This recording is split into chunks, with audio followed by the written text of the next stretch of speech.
GBS 세 번째 마지막 시간입니다. 세 번째는요, 승리의 말씀에 대해서 함께 배울 겁니다. 자, 말씀이 있습니다. 말씀은 우리의 영원한 기초가 되죠. 왜냐하면 과거에 구원을 약속하셨고 구약 성경을 통해서 구원자의 약속이 계속 이어져 온다라는 사실을 보았기 때문이고, 그리고 현재는요, 그 이어진 약속이 예수 그리스도로 말미암아서 성취되었고 우리에게 실제적인 유익을 주었다라는 것을 배웠단 말이죠. 구약 성경을 통해서 우리는 하나님의 신실하심을 깨달았고, 또한 신약 성경의 예수님을 통해서 우리는 지금 영생을 누릴 수 있는 하나님의 사람이 되었다라는 것을 배웠습니다. 그러면 마지막 시간은 미래에 대한 부분입니다. 왜 승리의 말씀이냐면 하나님께서 말씀을 미래에 어떻게 이루어 주실까, 요걸 살펴보는 거죠. 그러면은 과거, 현재, 미래의 하나님의 말씀이 여전히 적용되고 이루어져 가고 있으니까 이 말씀이 영원하다라는 것을 알 수 있게 되는 겁니다. 경민이의 일기를 한번 봅시다. 이걸 보고 공감하시면 좋겠습니다. 뭐냐면 예배가 왜 이렇게 지루하냐 이런 거죠. 그 핵심은 이거예요. 천국에 가면 삼위 하나님과 온 성들이 계속 예배를 드릴 거다. 그러니까 천국 가기 싫어진 거죠. 여러분, 예배가 지루한 것입니까? 아, 예, 지루하겠죠. 찬송가 5절 나오면 진짜 끝장나지 않습니까? 그런데 이 지루한 예배가 얼마나 소중한 것인지를 좀 깨달으셨으면 좋겠습니다. 미래에는 우리 말씀에서 두 가지를 약속하고 있습니다. 첫 번째는 회복을 약속하고 있고, 두 번째는 심판을 약속하고 있습니다. 그런데 믿는 우리에게는 딱 한 가지밖에 없습니다. 회복이죠. 심판은 불신자입니다. 그래서 신자들에게는 참된 회복을 주시고 불신자들에게는 심판을 약속하셨습니다. 그러면 지금 우리는 미래를 알 수 없잖아요. 현재를 살아가고 있잖아요. 어떻게 미래를 확신하며 오늘을 살 수 있냐고요. 그게 어디 있습니까? 말씀에 있고요. 그리고 매주 드리는 그 공예배, 예배 가운데 삼위 하나님께서 임재하셔서 이 미래의 이 일들이 일어날 것을 말씀을 통해서 확신시켜 주는 거예요. 그래서 예배가 중요하다는 겁니다. 미래에 대한 약속 보이진 않지만 지금 여기 있는 말씀과 예배의 자리에서 우리는 이것을 믿음으로 확신할 수 있게 되어서 미래를 기대하며 살 수 있는 거죠. 그래서 오늘 세 번째 시간은 미래의 약속을 살펴봄으로써 말씀의 영원함을 확신하고, 또한 오늘 예배자로서 어떻게 이 말씀을 잘 붙들고 살 수 있는지를 살펴보는 것입니다.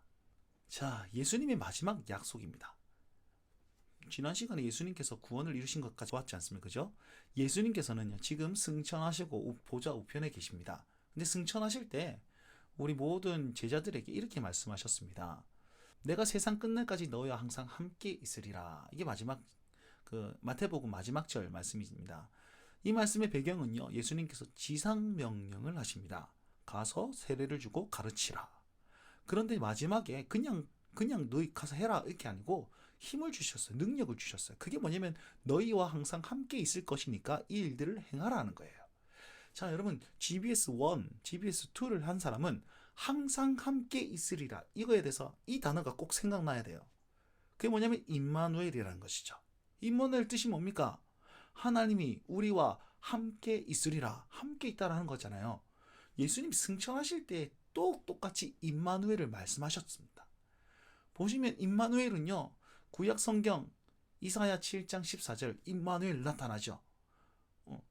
보시면 구원의 징조로서 임마누엘을 약속하셨고, 그리고 예수님이 탄생하셨을 때에도 그 이름을 임마누엘이라 하시면서 하나님이 우리와 함께 하심을 이 사람을 통해서 알 수 있을 것이다 라고 얘기했단 말이에요. 그래서 처녀가 잉태하여 아들을 낳아서 임마누엘 할 것이라는 것을 과거에 다 얘기했단 말이에요. 그럼 미래에는요, 미래에 승천하시면서 또 말씀하시잖아요. 너희와 항상 과거에만 있다가 지금 나 가니까 없어진 게 아니고 미래에도 항상 있을 거다. 여러분, 미래도 임마누엘을 약속하셨습니다. 그래서 예수님은요, 오시기 전에도 임마누엘과 오셨을 때도 임마누엘과 그리고 올라가셨을 때에도 다시 오실 때까지 그분은 임마누엘이라는 거예요. 이걸 말씀을 어떻게 증명하고 있습니까? 요한계시록에 이렇게 말씀하고 있습니다.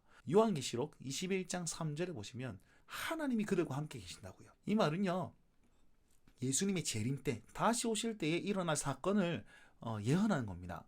보시면 계속 얘기하는 것이 그들과 함께 계신다. 하나님이 친히 그들과 함께 계신다. 뭘 말씀하고 있어요? 임마누엘을 말씀하고 있지 않습니까? 이 얼마나 놀랍습니까? 예수님을 통해서 과거, 현재, 미래 모두가 하나님이 함께 하신다는 사실을 알 수 있도록 예수님께서 말씀하신 거예요. 구원자의 예언과 탄생 때, 그리고 승천 때, 종말 때 모두 임마누엘 하셨지 않습니까? 그러면 이 임마누엘로 말미암아 우리가 누릴 것은 뭐냐면 최종적 승리, 최종적 회복입니다. 그러면 누구와 임마누엘 하십니까? 누구와? 아무나 함께 하시는 건 아니지 않습니까? 구약시대를 보시면 이렇게 얘기하고 있습니다. 출애굽기 말씀입니다. 여기서 핵심이 되는 것은 내 소유가 되겠고 이미 택하셨다는 거예요. 지네들이 뭘 잘해서 그런 게 아니고 하나님께서 택하셨다는 겁니다.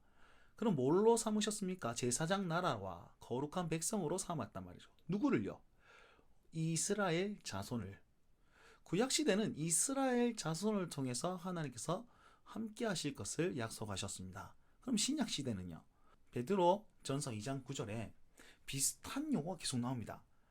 택하신 족속, 소유가 된 백성, 택하셨다. 그리고 제사장으로 삼으셨다. 또 거룩한 나라로 삼으셨다는 거죠. 그러면 이 대상은 누굽니까? 베드로 전서 1장에 보시면 흩어진 그 신자들, 예수 그리스도의 핏뿌림으로 말미암아서 유익을 얻을 그 사람들을 얘기한 겁니다. 즉 이 시대에 살아가는 신자들을 얘기하는 것이고 그 신자들의 모임, 교회를 칭하는 것이 이겁니다. 구약시대에는 이스라엘 백성들에게 이걸 약속하셨죠. 신약시대에는 신자들, 교회들에게 이걸 약속하셨습니다. 그러면 마지막 때에는 뭐라고 표현하고 있을까요? 요한계시록 21장 3절 4절입니다. 보시면 하나님의 장막이 사람들과 함께 있다. 그리고 그들은 하나님의 백성이 되었다라고 얘기하고 있습니다. 자, 하나님의 장막은 하나님의 임재와 어떤 그 새 예루살렘을 얘기합니다. 성전에 있다는 거죠. 그럼 성전에 사람들이 함께 있다라는 말은 교회로 모여 있다라는 걸 얘기합니다. 즉 하나님의 장막에 사람들이 있다는 것은 이 땅의 교회를 말씀하고 있는 겁니다. 요한계시록의 말씀을 보면 그 고난을 견딘 그 교회들, 신자의 무리들, 그들을 칭하고 있는 것이 이거예요. 그럼 정리해 봅시다. 과거에 이스라엘에게 제사장 나라를 약속하셨고 그 다음에 소유된 백성을 약속하셨단 말이에요. 그리고 현재의 교회에도 그 약속을 하셨고 미래의 모든 고난을 이긴 그 요한계시록 시대의 그 어떤 교회들에게 동일하게 이 약속을 하셨다는 거죠. 그럼 그들이 누릴 것은 무엇입니까? 노란색으로 쓰여진 글씨입니다. 모든 눈물을 그 눈에서 닦아주시니 다시는 사망이 없고 애통하는 것이나 곡하는 것이나 아픈 것이 다시 있지 아니할 유익을 주신다는 거예요. 회복, 영생의 복을, 최종적 구원의 복을 그들에게 주시겠다라고 얘기하고 있습니다. 승리의 말씀이 대상이 누굽니까? 바로 교회들인 거예요. 교회들. 이 땅에서 예수 그리스도를 구주로 영접하고 교회에서 신앙생활을 하는 그 성도들, 하나님의 사람들, 그들을 통해서 하나님이 이 일들을 이루신 거죠. 저와 여러분들이라는 겁니다. 그래서 말씀이 이것을 증명하고 있기에 우리는 믿음으로 받아들이고, 그리고 그 믿음을 받아들일 때 지금 안 보이잖아요. 그 일들은 미래의 것이니까 예배를 통해서 하나님이 일들을 이룰 것이라 확신할 때에 우리는 이 말씀이 영원한 기초가 됨을 또한 믿을 수 있게 된다는 거예요. 다른 말로 하면 믿음과 예배를 통해서 이 말씀을 명확하게 할 수 있고 미래에 일어나지 않은 일조차도 지금 누릴 수 있고 소망이 될 수 있다는 겁니다. 그래서 마지막 때의 이 승리의 말씀은 이 땅의 교회들에게 주었다는 사실을 기억하시면서 여러분은 오늘 매주 드리는 예배 속에서 하나님을 만나고 말씀을 들음으로써 내일을 기대할 수 있게 되는 거고 이 영생을 지금 누릴 수 있는 겁니다. 오늘 해야 될 일이 뭡니까? 예배를 잘 드리는 겁니다. 그거 꼭 기억하시면서 우리 승리를 좀 누렸으면 좋겠습니다. 자, 그렇다면 말씀을 영원한 기초로 삼는 신자의 삶의 모습은 어떠해야 됩니까? 1, 2, 3 통틀어서 결론입니다. 하이델베르크 교리문답에 보면 28문에 하나님의 섭리를 믿는 사람들은 어떤 유익을 줍니까? 이 섭리는 뭐냐면 하나님이 보존하시고 통치한다는 거예요. 지금까지 구속사를 보았습니다. 그죠? 구약 성경에서도 구약 시대에서도 하나님을 이끄셨고 신약 시대에 예수 그리스도를 말미암아 이끄셨고 지금도 성령으로 말미암아 이끄시고 계시고 미래에도 하나님께서는 이끄시고 계신다는 거예요. 이게 섭리라는 거예요. 그럼 이걸 믿는 사람, 다른 말로 하면 말씀을 영원한 기초로 믿는 사람은 어떤 유익을 얻습니까? 그건 뭐냐면요.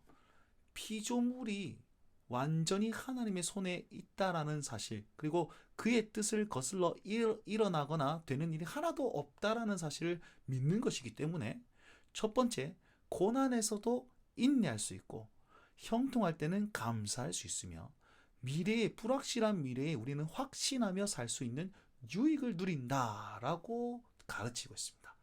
여러분 이거예요. 말씀을 우리의 영원한 기초로 삼는 사람은 지금 너무 힘들 때에도 말씀 붙들고 인내할 수 있습니다. 그리고 지금 내게 유익이 주었어요. 너무 기뻐요. 그때에 이것이 나의 기쁨이 아니라 하나님께서 주신 것이라고 인정하기 때문에 감사할 수 있습니다. 그리고 미래에 어떻게 살아갈지 모르잖아요. 막막하잖아요. 그럼에도 불구하고 그 미래에 하나님 거기 계신다라는 사실을 믿는 사람은 확신하며 담대하게 살 수 있는 그런 모습이 나타난다는 겁니다. 여러분, 이제 이 대회를 마치면서 여러분들이 이걸 믿는 사람은 이 세 가지를 꼭 기억하십시오. 그러면서 삶의 순간순간에 인내하고 감사하고 확신하면서 담대히 하나님의 사람으로서 살아갈 수 있길 정말 바랍니다. GBS 1, 2, 3 이 말씀이 여전히 이어져 간다는 사실을 증명했습니다. 그러면 이 마지막 요걸 꼭 기억하시면서 삶에 적용하고 삶으로 증명하실 수 있는 우리 모든 SFC 운동원 여러분들 되셨으면 좋겠습니다. 자, 지금까지 GBS 설명을 여기까지 했습니다. 들어주셔서 감사합니다.